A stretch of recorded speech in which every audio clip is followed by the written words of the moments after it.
outra vez estamos aqui para cruzarmos as palavras do livro de Marcos. Já estamos no episódio número 9 e eu tenho a grata satisfação de poder outra vez partilhar com o meu amigo Benaneco Joaquim este episódio e gostaria que ele também desse ou fizesse uma saudação para os amigos que nos acompanham hoje. Obrigado, Amado Durão, saudações a todos. Obrigado também à equipa técnica.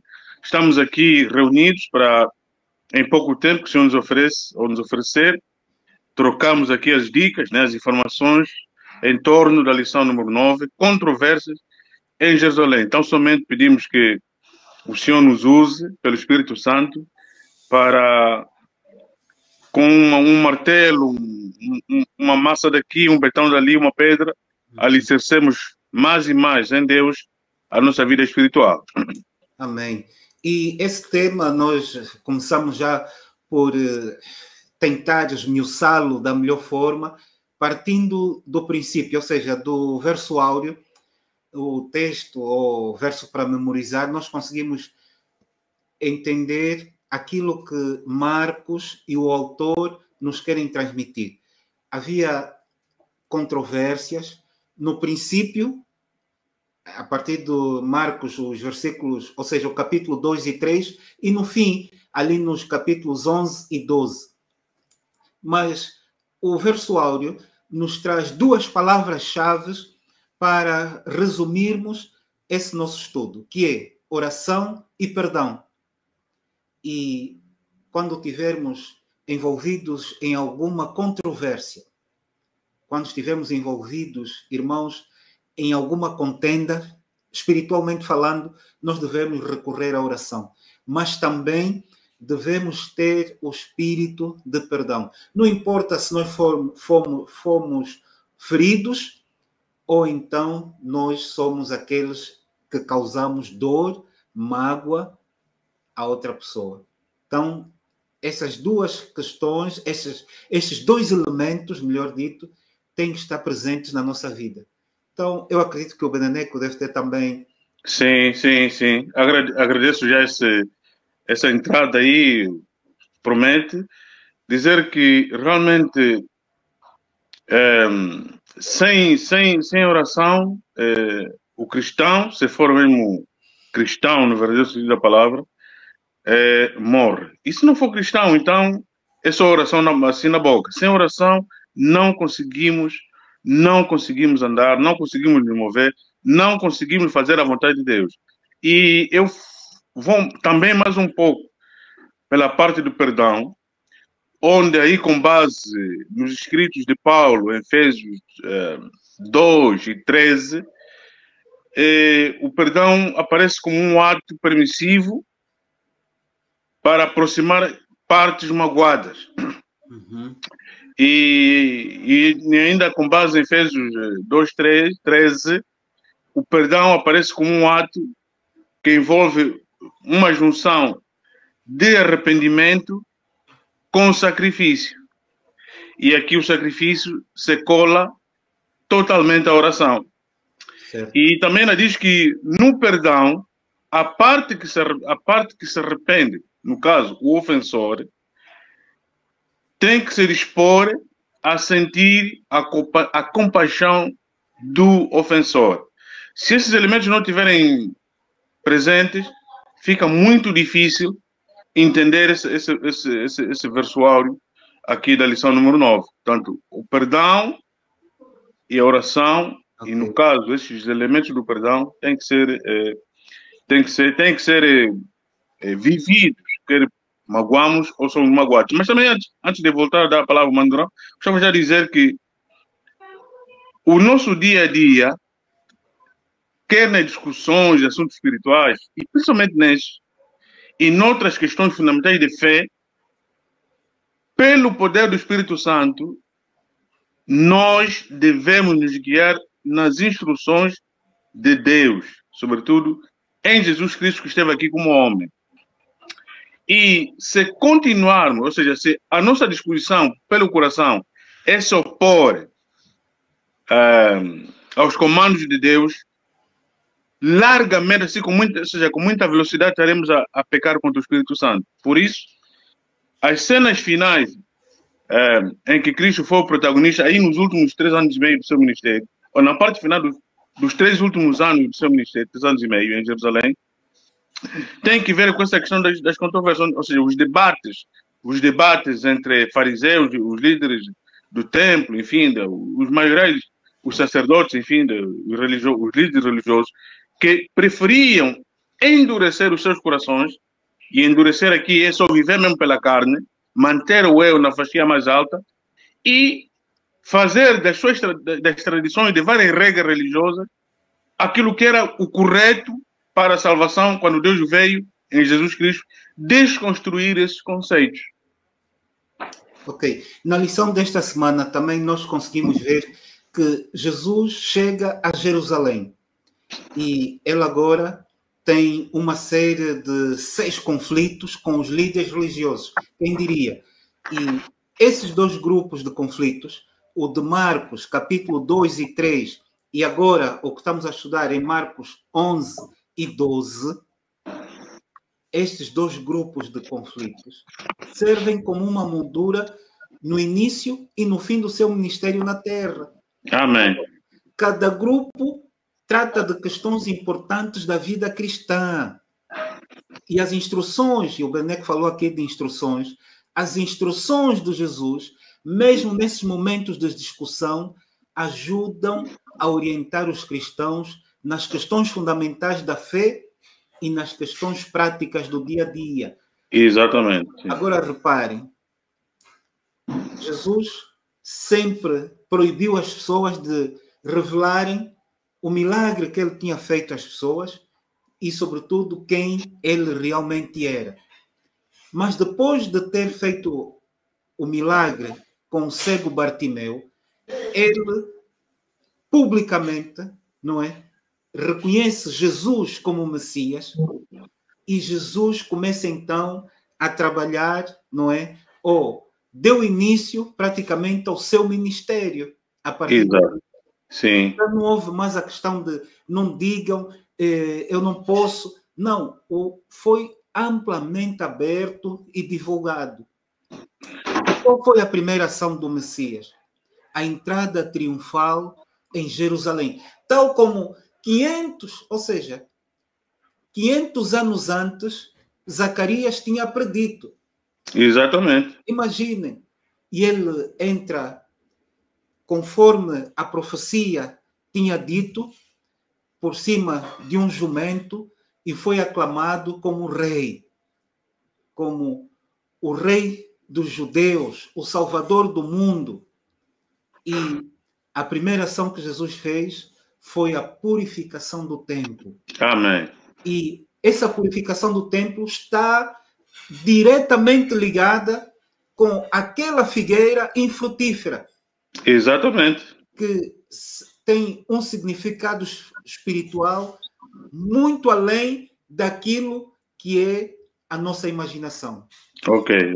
E nós aqui conseguimos ver que com a purificação do templo, Jesus criou nos líderes uma certa indignação pela sua liderança. Exato. Tanto é que Israel, naquela altura, não é Jerusalém, no caso, eles representavam não só uma nação, mas também uma igreja. Exatamente. E a lição, o autor vem nos mostrar que a nação ficou chocada com as ações de Jesus. Pois é, e dizer, amados, que se para os gentios, também já estamos lá a chegar, para os gentios, sim, que em princípio desconheciam toda a verdade e eram tidos como pessoas sem acesso à salvação, e o lugar deles era no pátio do templo. Se para os gentios que não sabiam a verdade, precisavam saber quem é esse Messias, que ele mesmo que chegou, né? Aceitava-se essa incredulidade, ou seja, essa dúvida para os gentios, mas para os discípulos que estavam já, que dormiam, andavam com o mestre, etc., que estavam ligados ao ministério do Senhor, e aos líderes do templo, que estudavam as profecias, mas preferiam manter as suas tradições, a esses não se justificava o admirar, ou seja, como é que eu digo? Os discípulos ainda estavam a cogitar, mas se ele agora vai entrar montado num jumento, é porque ele vai se constituir mesmo o rei temporal, o rei que nós estávamos à espera. Até porque Salomão, quando entrou em Jerusalém para ser coroado como rei, sucedendo David, foi montado num jumentinho, ou num jumento. Então, os discípulos estavam a cogitar, então é ele mesmo. E por isso quem vai ser o maior, quem vai ficar direito, quer dizer, os discípulos estavam nessa entre aspas, contenda, e os líderes religiosos procuravam, à margem dessas dúvidas, etc., procuravam manietar a ação final de Cristo, que o levava para a cruz, para a remissão do pecado quer dizer, da humanidade, mas para salvar muitos. Realmente, porque aqui também há o perigo de como é que se pode dizer? Há aqui o perigo de a igreja estar neste momento dividida em grupos. Havia os fariseus, os saduceus, os escribas e outros grupos minoritários, e eles tinham uma grande influência não só sobre a nação, mas também sobre a própria igreja. Exato. O autor diz que depois da purificação do templo e de eles terem ficado muito magoados, eles recuperaram do choque inicial e, tal como o Bananeco disse, procuravam então uma forma, não é, de encontrar alguma culpa em Jesus. Exatamente. Os motivos não podiam ser os piores, porque os líderes religiosos tentavam confrontar, confundir e derrotar Jesus, mas nunca conseguiram. Exatamente. Graças a Deus por isso. Nunca conseguiram. Então, é necessário nós termos também cuidado, porque muitas vezes podemos cair no mesmo erro. Sim. Podemos cair no mesmo erro. Sim, porque o autor aqui na parte final, na lição mais ou menos de domingo, ligado com a segunda, ele diz que o orgulho dos líderes religiosos e dos incrédulos, que até tinham algum conhecimento de que viria o Messias, falava muito alto. E com aquela entrada, ele foi para o templo, os discípulos esperavam um discurso, entre aspas, da tomada de posse, sim, mas ele ficou calado. Em silêncio. Pronto. E saiu silencioso, e foram para Betânia para que no dia seguinte continuasse com outras atividades que levavam para a cruz na parte final do seu ministério. Então a pergunta que não se deixa calar é: será que diante de muitos revés porque nós passamos e por aquilo que a gente vai sabendo sobre a real situação da vida hoje e aquilo que Deus passa, né, passou e passa na sua palavra, de profecia, importa manter o nosso orgulho? Né? E vejam que Jesus, ao entrar montado num jumento, apresentou um ato de caráter, né? Um ato de humildade, porque estar montado num jumentinho significa que eu sou humilde e estou a viver a humildade. E nós, hoje, vivo a humildade. Aquele é um exemplo. Portanto, era um ato simbólico de realeza, mas também para mostrar humildade de um Deus humano que deixou toda a glória, toda a honra, toda a pompa para vir nos salvar. É verdade. E o que é interessante é que, mesmo sem perceber, a multidão gritou Hosana, que significa salva-nos agora, pois, mas que acabou significando louvado seja Deus. Ou seja, Jesus foi mesmo coroado como rei. Exatamente. E não só como Messias, mas foi coroado como rei. As pessoas só não quiseram reconhecer Não sabiam que ele, de facto, era o Filho de Deus. É orgulho, é orgulho. E hoje nós vivemos o mesmo dilema. Falamos de Cristo, dizemos que conhecemos Cristo, mas não fazemos o que Ele nos pede. Não obedecemos ao que Ele nos manda, porque Ele não é apenas o Salvador, mas é também, e acima de tudo, o Senhor da nossa vida. Amém. O Senhor da vida, o Senhor ordena, e nós, como seus discípulos, precisamos de obedecê-lo estritamente naquilo que são os seus comandos para a nossa vida nesta Amém. terra. Amém.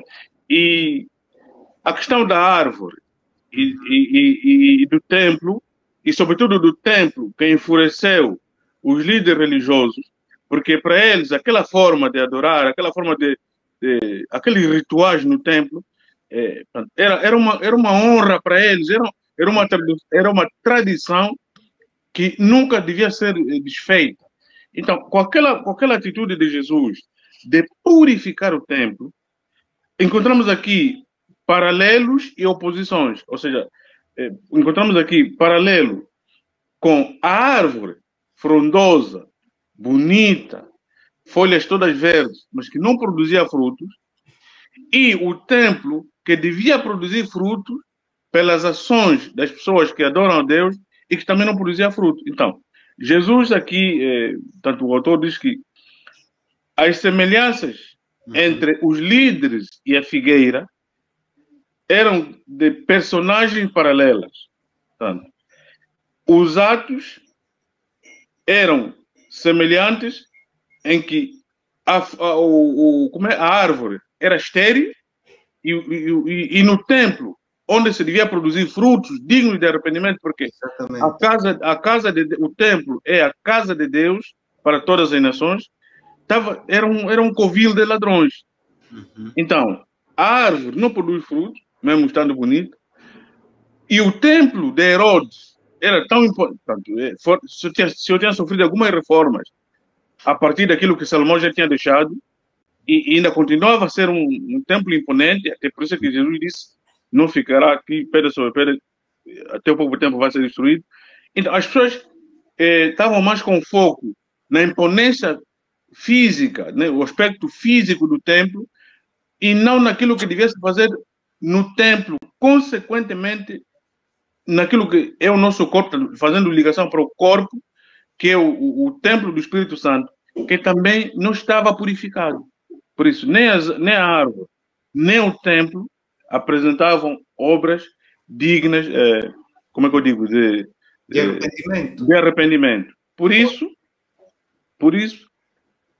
devemos estar dispostos a apresentar de coração inteiro a Jesus as coisas e situações porque nós passamos e queremos fazer para que o nosso corpo seja purificado. É assim, não vale a pena estarmos aqui com meias medidas. Se o nosso corpo, que é o templo do Espírito Santo, não for purificado, apresentar aquelas coisas que nos impedem de estar na presença do Senhor inteiro, estaremos a perder o nosso tempo em ir para a igreja, em pregar, em adorar, em cantar, enfim, em fazer tudo que são até rituais positivos no templo, se esses requisitos não forem observados. Ok. Então, aqui há também algumas lições que, depois do Benek também ter dito e bem, que nós precisamos também de refletir. Que é, primeiro, Deus está a trabalhar para o tempo e a eternidade. Isso. E a árvore simbolizava o tempo, não é? Trabalhando para este mundo, sim, para ganhar almas para a eternidade. E o templo que foi purificado, a árvore foi amaldiçoada. Isso. O templo foi purificado porque a casa do Senhor seria então uma casa para todas as nações da terra, onde as pessoas encontrariam paz, encontrariam descanso e encontrariam alívio para as suas almas. Só que isso não encontravam. Não. Era cada vez mais um aperto, era um sufoco. Aquilo tornou-se um negócio que as pessoas não sabiam mais como fazer. E por isso é que Jesus teve necessidade de purificar o templo. O templo. E há aqui um outro aspecto, que é o seguinte: Jesus, irmãos, Jesus jamais vai permitir que a nossa vontade humana sobreponha aquilo que é a sua vontade em relação à sua igreja. Exato.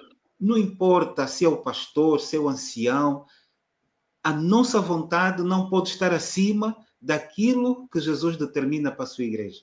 Amém. E quando isso acontecer, Deus vai se manifestar a nível da igreja ou a nível daquela pessoa que está a cometer alguma falha. Por isso é que há sempre a necessidade de sermos muito cuidadosos com as coisas de Deus. Exatamente. Cuidado de, ao fazermos uma obra para o Senhor, não deixarmos com que ela se torne tão rotineira que dela nós já não sentimos necessidade de arrependimento, de perdão ou de uma entrega genuína. Pois. Na verdade, os rituais que se faziam no templo já não tinham significado nenhum para a vida daqueles líderes.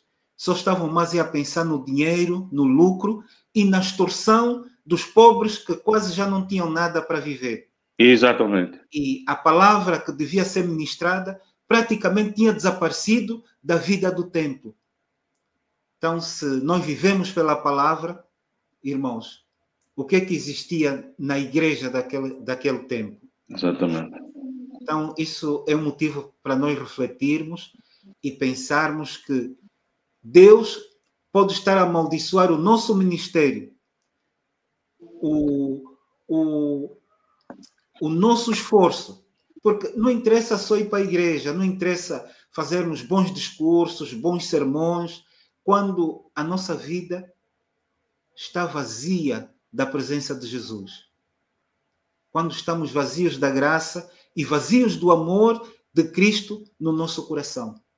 Porque eu muitas vezes digo que ninguém dá o que não tem.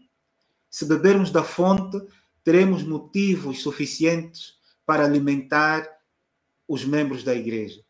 Mas se não bebermos, será apenas o homem a falar e nada mais. Amém, amém. Grande incursão, auditor. Dizer que de controvérsia em controvérsia, debate em debate, questionaram, né, nosso tempo já vai, questionaram ao mestre: você nunca tinha servido algo aqui em Jerusalém, nem em qualquer outra parte? Passaste pela árvore ontem e hoje secou. Isso da árvore, tanto admirou mais os discípulos.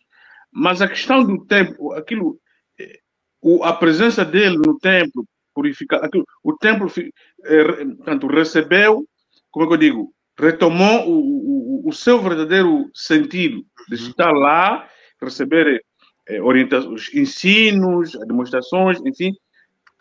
E ele perguntando: mas por que você, com que autoridade, por que você faz isso? Com que autoridade é que você faz isso? Jesus, que é Deus, os líderes sabiam que quem viria para salvar o povo de seus pecados seria Deus e homem ao mesmo tempo. Ignorando isso, vivendo apenas pela incredulidade, e quando digo incredulidade, é viver pela carne. Perguntaram e não se deram, como é que eu digo, o trabalho de pensar que ele é Deus, sabe o que a gente pensa antes de falar. Jesus sabiamente disse: eu, para vos responder, primeiro vocês têm que eu, para responder a vossa pergunta, tenho que responder a minha primeiro. E aí ficaram encurralados. E sobre a parábola do Senhor da Vinha, é exatamente o que aconteceu com Cristo para a nossa salvação. Os servos desobedeceram às ordens do dono da vinha, maltrataram os servos do dono da vinha, e quando este mandou o próprio filho único, o mataram. Essa parábola prefigurou o que Jesus tinha vindo fazer por nós, mas nem isso eles entenderam. Imaginem, irmãos, que os discípulos só perceberam o real sentido da vinda de Cristo, o que ele fez com ele, o que ele falou, tudo, depois dos 40 dias dele ter ficado com ele e ascendido aos céus, e após 10 dias no cenáculo, querido. O nosso coração é tão duro, que o Senhor, que também tem livre-arbítrio, não força. E é motivo de preocupação até para mim. As bênçãos vão nos passar, vendo muitas coisas, muitos milagres, que não convertem os que ainda não estão convertidos, nem aumentam a fé daqueles que já estão convertidos. É verdade. Porque ali, recuando um pouco e depois já entro nessa questão, o plano da salvação, meus irmãos, Deus, quando instituiu a igreja, era para que a igreja fosse um canal de bênção. E o plano da salvação deveria ser levado a cabo através da igreja. E se a igreja falhasse, ou se a igreja falha, Deus restaura a igreja. Mas aqueles que corrompem a mensagem da salvação e não se arrependem, irmãos, vão ser rejeitados. Essa aqui é a grande verdade. Se a igreja falhar, se nós como igreja falharmos, Deus vai nos restaurar. Mas, se nós formos daqueles que estamos a corromper essa mensagem pura, essa mensagem da salvação e de arrependimento, Deus vai nos rejeitar. Apartai-vos de mim, vós malditos, vós que praticais a iniquidade. Então nós precisamos ter cuidado. Pois, porque essas palavras serão proferidas num momento em que nada mais poderá fazer. Exatamente. E, indo rapidamente para o fim, um bom cidadão, aqui relativamente aos deveres terrenos, sim, que devem ter resultados celestiais, um bom cristão deve ser necessariamente um bom cidadão. Certo. Porque o questionar se devemos pagar imposto ou não, e Jesus, meio triste, disse, então, acho que os irmãos sabem, o que é de César é para César, certo. O que é de Deus também é para Deus.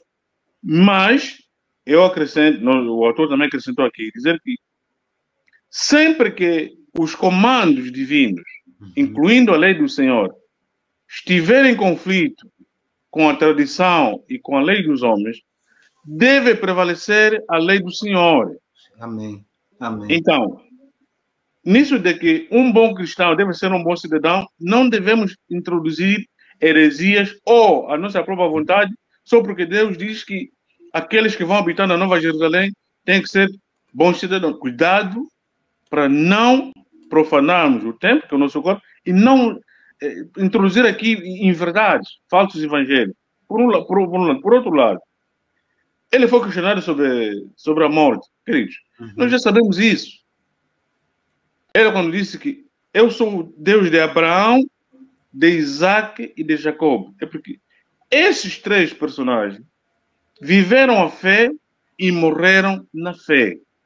E por estarem a descansar na fé, serão ressuscitados no último dia. Ou seja, para nós, se tivermos que morrer amanhã, ou enfim, não sabe, será bom, e a exortação é essa que Deus faz, que morramos em Cristo e aí seremos ressuscitados para a vida eterna, porque aqueles que não morrerem em Cristo vão ressuscitar sim, mas para morte e vergonha eterna. E sobre o casamento, já sabemos.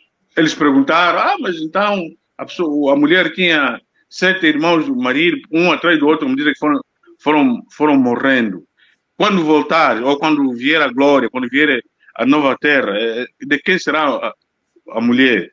Jesus disse, no céu não haverá casamento. As pessoas perguntavam sobre aquilo que já sabiam, sempre para manietar o mestre, lhe apanhar em algum ponto para que ele caísse. Mas como o ancião Dona disse no princípio, todas as tentativas para derrubar Cristo caíram sem sucesso. E aqui na questão do grande mandamento, né, que o escriba levantou, Jesus também foi muito perentório em dizer que o maior mandamento é amar a Deus de todo o coração, alma, entendimento e força, não é? Isto é, com a totalidade de quem somos. E também devemos amar o próximo como a nós mesmos. Então, que o amor esteja acima de tudo. Que Deus, irmãos, nos dê a graça, a sabedoria e a paciência de amarmos aquelas pessoas que não gostam de nós. Que Deus nos ajude a compreender aqueles que nos fazem mal, porque esta aqui é a verdadeira religião, porque tal como Mateus 5, 44 em diante diz que amai os vossos inimigos. Irmãos, se nós não amarmos quem não gosta de nós, então somos iguais aos incrédulos. Esse é um dos mandamentos mais impossíveis da Bíblia. Amar quem não gosta de nós. É o que Jesus faz por cada um de nós. Quando pecamos, estamos a dizer que somos inimigos de Deus. Mas, mesmo sendo inimigos, Ele continua a nos amar da mesma maneira. Como eu digo, irmãos, nem todos os cristãos são iguais, mas Deus ama todos da mesma maneira. Amém, amém, amém. Jesus, para concluir, ensinou o seguinte: os governantes usam o poder para obter vantagens sobre os fracos, sobre os subditos, sobre os governados. Mas no reino de Deus, o poder de Deus, que Ele liberalmente outorga pelo Espírito Santo aos homens, é usado para edificar e abençoar outras pessoas. Por isso é que a questão do perdão, do sacrifício, de amar, enfim, na contramão daquilo que é normal da vida secular, pós-moderna, não pode suplantar esse princípio. Portanto, o poder de Deus é usado para construir valores nas pessoas. Então, que Deus nos dê discernimento para, nestes momentos tão difíceis que estamos a viver e que, se Ele ainda permitir, iremos viver com mais intensidade, que o Espírito Santo nos guie a toda a verdade, porque não está fácil agora, não vai estar fácil mais à frente. É verdade. E eu vou terminar com os 2 últimos parágrafos da lição, que diz: o ato de Cristo amaldiçoar a árvore que com seu poder havia criado é um aviso para todas as igrejas e todos os cristãos. Alguns que se consideram excelentes cristãos não compreendem o que significa o serviço a Deus. Seus planos e objetivos são agradar a si mesmos. Agem sempre por si próprios. O tempo só tem valor, irmãos, para eles quando conseguem acumular algo para si. Em todos os negócios da vida, é esse o seu objetivo. Não se põem em contato com a humanidade. Por fim, aqueles que dessa forma vivem, ou seja, aqueles que dessa forma vivem para si, são como a figueira, cheia de arrogância, mas sem frutos. Honram a lei divina com palavras, mas falham na obediência. Dizem, mas não fazem. Na sentença contra a figueira, Cristo demonstra como é abominável aos seus olhos um formalismo inútil. Ele diz que o pecador declarado é menos culpado do que aquele que diz servir a Deus, mas não produz frutos para a sua glória. Olha aí, olha aí. Tenha misericórdia de nós. Que Deus tenha compaixão, irmãos, das nossas falhas. E que tenhamos força espiritual para pedir a Deus que nos perdoe. Que peçamos ao Espírito Santo, irmãos, que nos faça lembrar os pecados não confessados. Porque nós precisamos estar nesse reino de glória. Nós precisamos, irmãos, de viver a eternidade a partir desta terra. Que Deus nos ajude. Que Deus seja louvado e honrado pela sua palavra que aqui foi apresentada. Amém, amém. Oração e seja a vontade do nosso Deus. Amém, amém, amém, amém.